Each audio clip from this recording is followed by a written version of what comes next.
only one player remaining right now for the Jin Air Green Wings. SK Telecom is in a state of domination. I assume it's going to be SOS. I mean, I think we can just assume that, right? As reasonable human beings.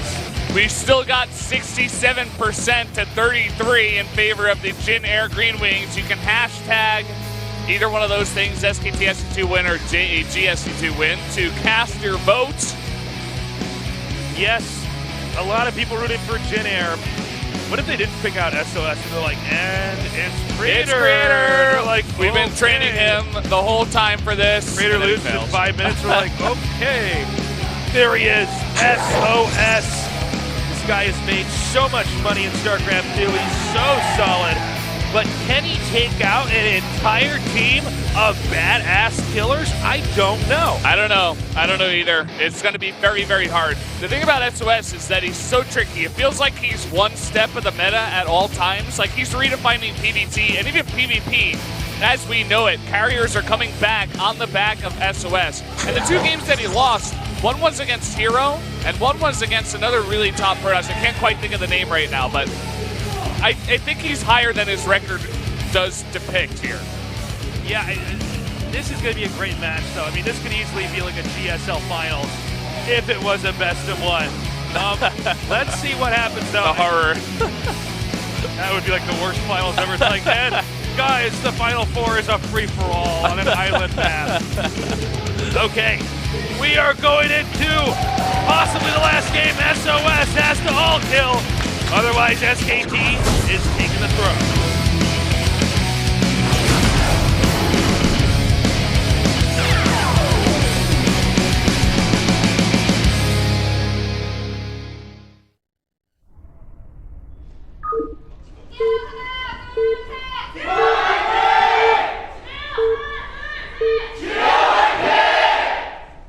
Lots of cheering here for the Jin Air Green Wings. Introducing our players down here in the bottom left from SKT, he is Sue.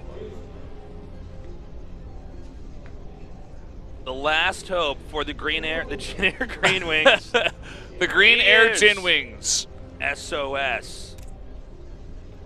Difference between Sue and SOS? Just about 1 letter, Valdez. Whoa, tasteless. Whoa. Whoa. How are you that smart that you sell that, tasteless? I don't even know. I'm so blessed to be casting with you. It took me 31 years of being on this earth to become this wise, Valdez. And a lot of computer games and a lot of shouting at monitors. Yeah. That's what you do when you're a caster, you shout at computer screens. That is what we do. That's right. It's weird when you think about it. Yeah.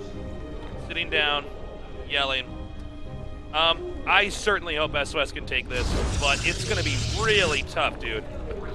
Yeah, I wonder if he's going to try out carriers in the PvZ matchup. I don't think, well, I mean, maybe they would work on this map. I'm not sure.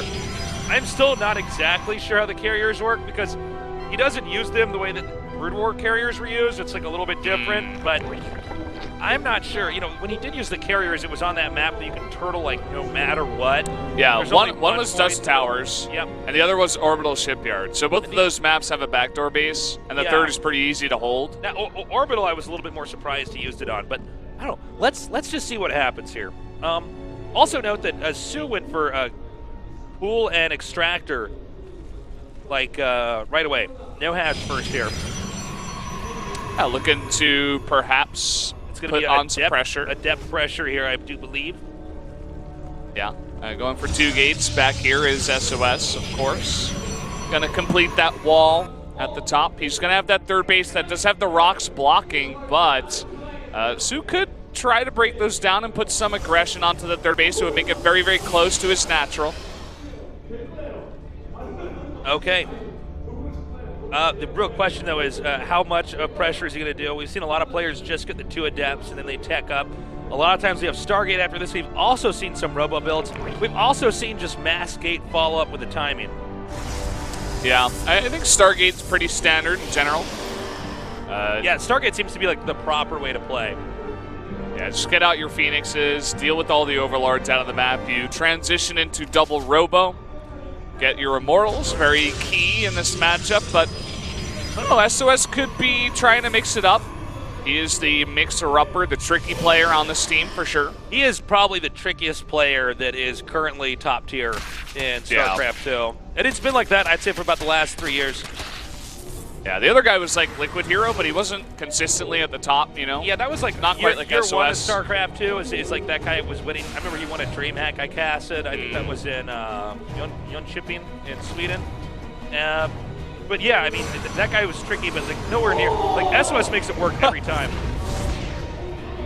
Greencaster's going crazy that the lane got in the base. Yeah, well, he needs to get rid of this pretty quickly here. This is like, the longer this is out here, the more clear what the tech is going to be. And SOS actually going for a quick expand. Whoa. And with that extra little cycle with the scout that he did get with that, is that Diva? Oh, that is Diva. I'm like, wrong game, dude. You came to the wrong tournament. Oh, a quick expand with double Stargate. Interesting. It does seem like Protoss could be vulnerable for a little bit here if if Sue actually decides to attack in here. Yeah, I just wonder if Sue is going to lay on that aggression. Right now, he just has the link speed going for a lair. He doesn't see it yet, though. He doesn't know 100% that this is a quick expand, but he's going to see very quickly that Nexus is about halfway done. And we're talking about just 2 Adepts here to defend, so kind of scary right now for SOS, but hey, if he gets it up and he gets away with it, he's going to be looking pretty damn good. Yeah, so Sue scouts the third base here. He hasn't seen the double Stargate, though, so he doesn't know about the tech, doesn't know what the follow-up is, and it looks like SOS, just the timing of this, you know, the Stargate is later because he waited for both Stargates and then started his Phoenix production, so maybe Sue isn't going to expect this just yet. No spores out on the map. Okay, the Phoenixes are coming down here now and hitting that Overlord. And they're just going to begin to clean up everything that's everywhere. And double RoboBay from here, that's cool. Okay, so this is like a hyper tech right now. Very technical play. Not a lot of tier 1 ground pressure here at all from Protoss. He wants to skip the early game entirely and basically have a better composition. This can combat a lurker tech pretty effectively. If the Zerg is trying to be equally as greedy, you're basically going to have a lot of Immortals, you're going to have a lot of Phoenixes out here, and you can really put a lot of pressure on the Zerg in a really interesting way. But the Zerg is free to do whatever he wants in the time being, as long as he can survive the Phoenix harass. Yeah, and that's why Sue already up at 56 drones. He's going to stop there and make a bunch of roaches, though. Maybe this kind of lines up with what we were saying, like there's only Phoenixes out on the map. Right now he's got 2 Adepts, a Zealot, and a Sentry outside of his 4 Phoenixes. So maybe try to put on a bit of pressure here at the front, trying to line it up with that +1 and roach speed. Okay, so Phoenix is coming out here now, continuing to do actually a good amount of damage here to these Overlords. This is definitely the kind of play he needs, but Zerg is interested in putting some pressure on right now. Nice transfuse there, actually keeping that Overlord alive. Yeah, it's funny how much 4 Phoenixes can do in damage when you just don't pay attention to them. Yeah, it's pretty insane. Now, let's also keep in mind here, oh, that was close. So let's keep in mind, Zerg, I think, is playing this correctly. He identified that there's not going to be a very meaty Protoss army here, so he's making a lot of Roaches, a lot of Ravagers, and sending Queens with this, and he's hoping to bust this down with the timing. This is a pretty scary number of units, 3 Sentries here. Maybe if he gets perfect force fields. Yeah, needs those force fields. He could use the Ravagers, the Corrosive Biles, to lay down onto the Sentries. Nice transfuses, in fact, to keep that Ravager alive somehow. Kind of interesting he's not using the Ravager's Corrosive Bile to break the force fields there, but yeah, that's interesting. He's going to try to come up here instead, over here at the front. I like this. He could lay siege to this Cybernetics core, and that would be pretty huge. Yeah, no more Sentries, no Stalkers, no Adepts. Okay, and he's hitting really hard right now on the Cybernetics core, and this is one of the great ways to tear down a Protoss early on. The Cybernetics core does go down, exploding just there. It's now going to be, I think it's 4 Immortals total, but I only see 3, but I'd swear there was a 4th one somewhere. 4 in total. Oh, there it is. Okay, it was at the bottom of the screen. Yep. 4 have come out here. SOS desperately trying to get more gates out here. He hasn't remade that Cybernetics core, so he's going to only use Zealots with the Immortals for now. We see cannons being planted down here as well. It's 160 supply to 125. He's just trying to go. from base to base to try to hit these 2 locations, which means SOS really has to be on top of his game defensively. Note that there are so many queens with this, it really indicates that this is a serious commitment to this attack. You can't simply walk away that easily in a situation like this. Nice force fields out of SOS. These Immortals on the high ground doing a number to all the roaches that get caught. There is more behind the force fields, though, that SOS is going to have to deal with here in a bit. Yeah, now he keeps making Zealots right now. That's very important. He has to have these Zealots over here in the front. He can't afford to lose any Immortals. If you lose the Immortals, the game is over. So you always have to have enough units over here in the front soaking up the damage. And right now, Sue, he's doing a very good job. He's almost got creep actually to the front of the Protoss' base. The more creep he has here, the more quickly he can rotate from second base to third base, second base to third base here. Yeah, specifically with those queens, wants to get them in position, need that creep to make these queens at all fast. And it looks like he is going to send some of his queens back, in fact. Maybe just put on some pressure and go back into a bit of a macro game. I think essentially Protoss survived the attack. If you look at the supplies now, just suddenly SOS is starting to take a lead here. This should mean that SOS, very nicely done. This should mean SOS can possibly win with a follow-up attack here as long as he doesn't push out too quickly. Although maybe this is the right time. We're going to see. He knows better than I do. He's got 9 Immortals, so that's definitely helping him out here. Yeah. That's why this build can be quite strong, because if you can survive any kind of pressure builds, you're going to end up with so many Immortals. There's just not a lot that they can do. Another great job here. SOS is slowly dismantling Sue. Yeah, Sue, you thought you were going to get a 4th base. Well, no, you're playing against SOS. He sees everything. What are you thinking? You gotta escort that drone if you want to get any kind of 4th base. Also, that points out, the problem on this map for Zerg. It's very hard to get that 4th base that's far away, or even the one that's really, really close. Well, the problem is too is that, there's only one base you can take. It's not like it's a map where you can expand in different directions just due to these starting locations. So, yeah, I mean, that's definitely a problem there for the Zerg. It looks like finally he manages to get that up. I think it may have been wiser to keep those Phoenixes over that expansion and continue with the pickups. Yeah, I mean, this is a great situation here for SOS. Also, important to note that Sue, for like the last 2 minutes here, has actually had a serious excess in minerals and gas. He may start making a bunch of lurkers in a second here. I'm not sure. I think that's what it's got to be. Let's see exactly how many he makes. Does finish up there. He does have enough for 9 lurkers. Oh, that's annoying. That one tumor survives by himself. It's still here. There's just one lone tumor that might actually force the army to come back. Okay, he's going to send, looks like an Immortal and an Observer over there just to pick that off. Meanwhile, the 4th base is close to finishing. Sue may be able to stabilize in this game. Yeah, somehow we are reaching some sort of equilibrium in this game where we're going to have some downtime where both players kind of teching up, getting their 4th bases up here. But definitely like getting SOS's situations. He's getting Archons, he's going to have Charge, Storm finishing up. Yeah, he's going to have that like end game mega army that's going to be really scary to deal with. 12 Immortals.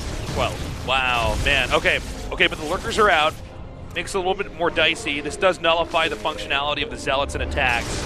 The Zealots basically just die while the Immortals still. Oh man! Huge angle here.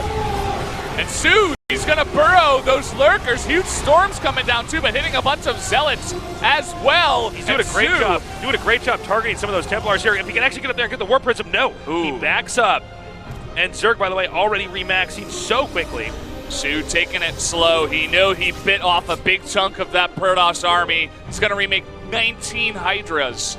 And morph a bunch of those into lurkers, no doubt, if he can afford it. That was the play that Sue needed to have. He got that army where it was split at the beginning of the lip of that ridge, and he managed to take off a good chunk of units. And you can see that this has forced SOS to not entirely restart, but at least get back to the earlier phase of the game of remaking his army here. And it almost looks like Sue's been a little bit shaken. You don't really see 2 Warp Prisms flying around together to harass. That's not really a thing, man. Those are not medevacs. You only need one of them normally. Oh my God, the counter. This is going to look like that other game, but I feel like Sue's in a much better position than Rogue ever was. Yeah, well, he's the initiator here. Last time it was the other way around. I'm not sure how many lurkers he's going to have back at home. That's the other big question here. But I assume this only means that SOS has to make a beeline up here. Now let's keep our eyes peeled for where the workers are going to be in a moment just like this, because I'm actually not sure exactly how this is supposed to go. He's leaving some of his army back here to clean up this expansion, but it almost looks like Zerg wants to head back home. and try to save this, possibly even trapping this army. That's an interesting idea. I mean, it's really, really close by, and he did get the jump on SOS, but now SOS has all of his Immortals in an arc at the top of Su's ramp. Maybe Su can come from 2 angles here? Well, if he can get rid of all the Immortals by trapping them here and slowly picking them off, then it's a really good position here for SOS, or excuse me, for Su. Man, these guys named makes the format of my names, Su and SOS. He's going to come in here now. No, we don't have a lot of, actually, we don't really have enough force fields to actually lock this out. Coming from Storms 2 coming sides. down here. He's hitting the Immortal Zone. He's hitting them hard. There just does not seem to be enough Immortals. But over on the other side, he's going to be creating a sandwich here, hitting these Queens. Does get the Queens in a nice storm there, but look at all the transfuse energy. But look, it looks like it's not enough. The storm's coming down, the lurkers get cleaned up, and that may just be it. Yeah, it looks like he just barely has enough, and this bulk of the army should be enough. That's it, GG! Oh, whoa, sick. SOS does it, but can he keep doing it? That's the big question. There are many more scary players still on the team of SK Telecom. The weight of the entire team rests on SOS's finals, and he has not done it yet. He'll have to do it a few more times, 2 more times to be precise, if the Green Air Gin Wings are going to win this tonight. What a game that was, really. I mean, Su, he goes for that aggression. It doesn't quite work. SOS just barely holds on. And then a mistake in the middle of the map where he loses a chunk, but he keeps his cool. And even when Su gets the jump on him in the base trade, SOS gets the perfect position, forcing Su to attack into him and taking the win. That was just really, really high-class play, Jesus. Yeah, it certainly was. Okay, so what do? Do they pick Dark? Who's the next guy on SKT? Oh, man. Well, you got 2 more choices. You have Dusk Towers and Ulrena.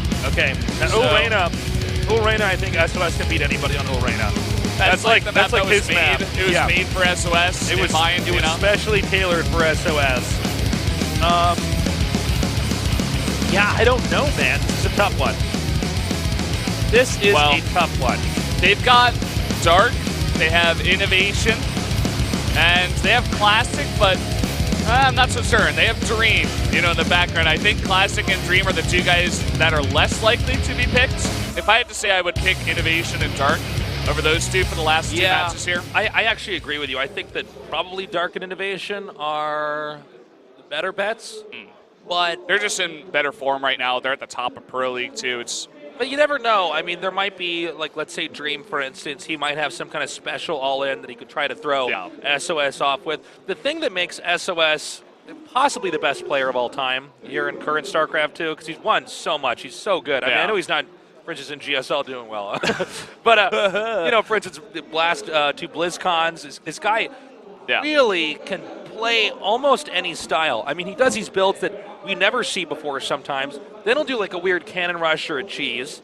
Then he'll do a completely standard game. He's just a guy that has a higher understanding of the game than I feel like other high-level players, where he's just like, no, I can make this work. I know how to get myself out of any situation. Ever since the early days of StarCraft, the scariest Protoss players are the ones that could kind of do everything. And they were really okay cheesing sometimes more than playing macro games, or sometimes doing these gimmick strats. So if you got to read on the opponent or the map or something like because that. Protoss as a race has to mix up his play or it can't win.